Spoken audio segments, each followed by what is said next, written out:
cidadania, educação, comunidade, saúde, comunicação, universidade, cultura, debate. cidadania em debate. Boa noite. Estamos começando mais um Cidadania em Debate aqui pela FURB TV. E no programa de hoje vamos falar sobre os 129 anos da abolição da escravidão no Brasil e a necessidade de uma nova abolição aos negros e negras que ainda continuam nos quilombos urbanos, enfrentando todo tipo de dificuldades.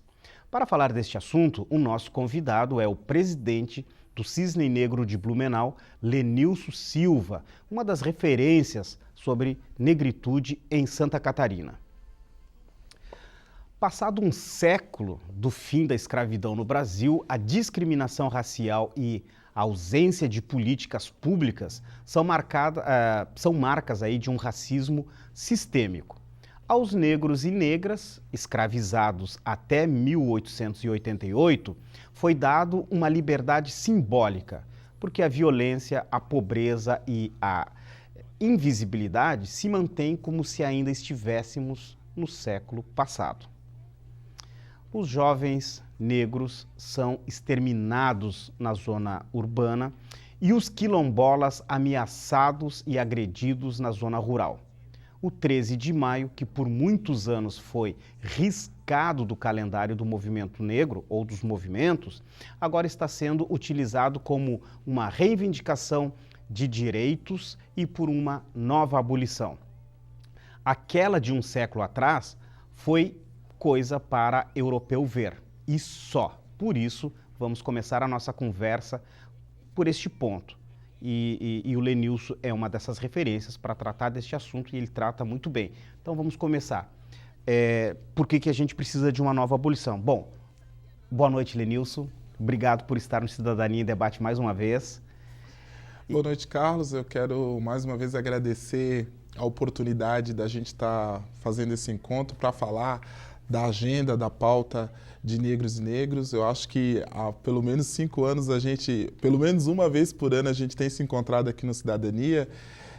Eu acho que a gente percebe o quão urgente é falar sobre isso e o quão um programa só não esgota todas as reivindicações, a agenda e as possibilidades que ainda a população negra tem a reivindicar.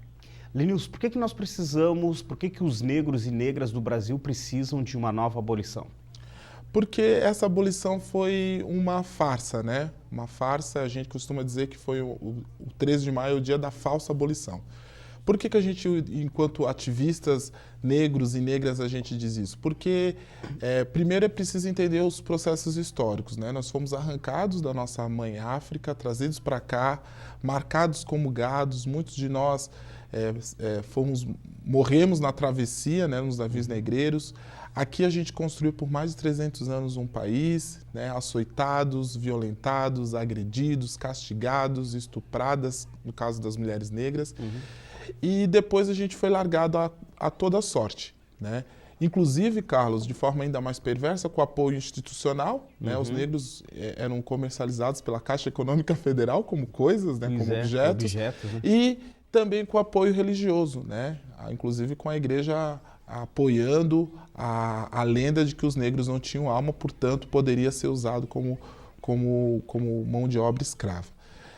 De qualquer modo, essa abolição ela foi uma abolição meramente econômica, né? Os países da América Central e da América do Norte e os países da Europa já não faziam mais relações bilaterais econômicas com os países que ainda tinham a escravidão como mão de obra. E aí a gente vê que foi um processo político-econômico para fazer uma farsa em torno dessa abolição. Por que eu digo isso? Porque os negros foram simplesmente libertos, né? Aliás, foram liberados, não foram libertos, né? Sem nenhum apoio institucional, sem terra, sem comida, sem nenhuma referência e mais, sem nenhum aporte financeiro para a sua sobrevivência. Então isso tornou o processo ainda mais perverso. Tanto que a gente percebe até os dias de hoje as desigualdades, que há um abismo gigantesco entre negros e brancos na nossa sociedade. Os rastros desse período escravocrata no Brasil, eles continuam postos aí, né? Quando a gente fala de quilombos urbanos, a gente está falando de negros nas favelas enfrentando todo tipo de dificuldade, né? É isso, Carlos. Eu acho que essa é uma realidade da qual a gente... É uma constatação, né? Muitas pessoas costumam não gostar de quando a gente fala disso e colocar o nosso discurso como se fosse um vitimismo, mas não é. Né? A gente tem, por mês, estão aí, né? por mês no Brasil é morto um avião lotadinho de jovens negros, mortos pela repressão policial, pelo braço institucional do Estado. Né? Nós somos a maioria da população analfabeta. As mulheres negras ganham 3 vezes, cumprindo a mesma função que um homem não negro. Né? Os mais pobres no Brasil ainda são os negros. Né? A gente não se reconhece na televisão com alguma referência que possa nos possibilitar galgar cargos de prestígio, de poder. Nós não estamos no espaço da política, nós não estamos no espaço de decisão das empresas. Ou seja, é um racismo institucionalizado. Né? E quando a gente fala isso, é o seguinte: quando a gente entra no shopping center e a gente avista um negro, a gente já vê ele com toda essa gama de preconceito social que a gente tem. Ou seja, ali está a ameaça de ser um bandido, ali está a ameaça de ser um ladrão, ali está a ameaça de ser um estuprador. Ou seja, a gente joga essa carga negativa para o negro como se todos os negros fossem aquilo que socialmente foi construída uma ideia através dos negros e negras, ou seja, a subalternidade, o menor prestígio, o baixo salário, a pobreza ainda está ligada à nossa população. Portanto, Carlos, esses restícios da escravidão, eles precisam ser reparados. Né? Nós tivemos, no longo desses últimos 13 anos, antes do golpe de Estado, a gente teve políticas públicas que tentaram construir possibilidades para a população negra, né? As cotas nas universidades, no serviço público, o Brasil quilombola, o Brasil sem racismo, ou seja, a Lei 10.639, que depois virou a 11.645, foram possibilidades do Estado dizer o seguinte: olha, população negra, nós temos uma dívida de 300 anos, não tem como a gente pagar isso financeiramente para vocês, mas nós, enquanto Estados, admitimos o racismo e vamos construir possibilidades de reparação dessas desigualdades.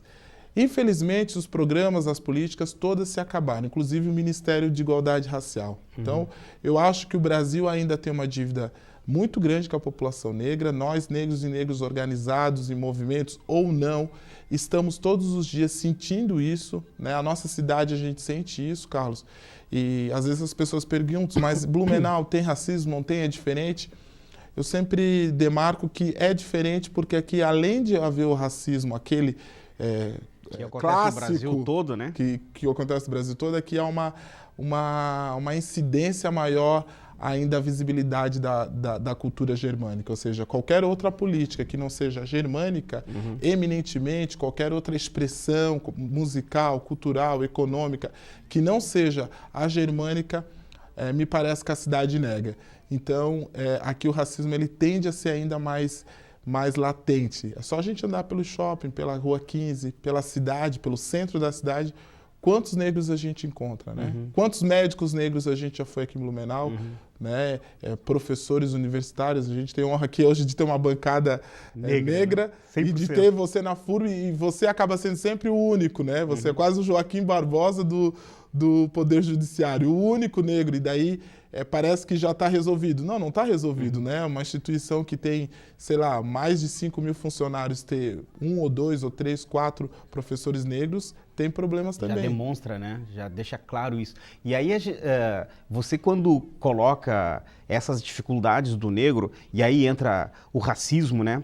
Esse racismo biológico, esse racismo institucional, esse racismo acadêmico, né? Esse racismo cultural, né? Então, assim, tudo isso está sendo pontuado e juntando isso tudo, o 13 de maio torna-se uma data que os negros definitivamente olham com com olhos... Com reservas, né? Com muitas reservas, né? É isso aí. Porque o 13 de maio, ele... Claro que a gente ressignificou ele enquanto movimento negro, né? A gente não comemora ele, mas a gente acha que é uma data para denunciar de novo o racismo. Você coloca dados interessantes, Carlos.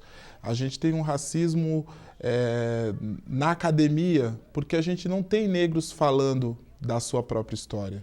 Na biologia, quando a gente teve pesquisas no Brasil todo que afirmavam, junto com o discurso higienicista que teve na Alemanha nazista, de que o potencial branco era maior, ou seja, pesquisas feitas nas universidades federais do Brasil. Nós tivemos ali no processo abolicionista, por exemplo, a criação da polícia militar, ou seja, uma forma do Estado reprimir qualquer tipo de manifestação contrária dos negros e negras. A gente teve também nesse mesmo período, Carlos, pós-abolição, a lei de terras, porque antes da lei de terras, qualquer um tinha direito à terra se ele estivesse ocupando aquela terra. A partir da lei de terras, mudou-se, né? A pessoa precisava comprar a terra e registrar a terra em seu nome para ela ser dona da terra, né? E ainda, Carlos, um outro fato interessante que foi quando a gente teve a nossa liberação e não libertação, houve também uma política de Estado de trazer imigrantes para cá, europeus, porque aqui os nossos governantes, o poder econômico do Brasil, achava que a gente corria o risco de ser um país muito negro, né? Então houve toda uma política de migração de imigrantes da Europa para embranquecer o país. Então, se a gente for ver todos esses movimentos que nós tivemos, desde a lei de terras, uma outra lei que proibia filhos de escravos de estudar, ou seja, teve todo um aparato estatal, e daí isso é institucional, para que o negro continuasse na sua condição subalterna de subescravidão, nesse caso, né? Não era uma escravidão declarada, institucionalizada, mas continuou como subescravidão.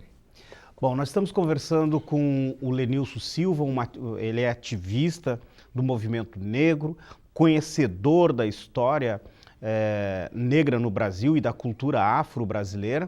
E a gente está falando aqui do 13 de maio, 129 anos da abolição da escravidão no Brasil e por que os movimentos negros não comemoram essa data e olham a data como uma forma de reivindicação e de conscientização.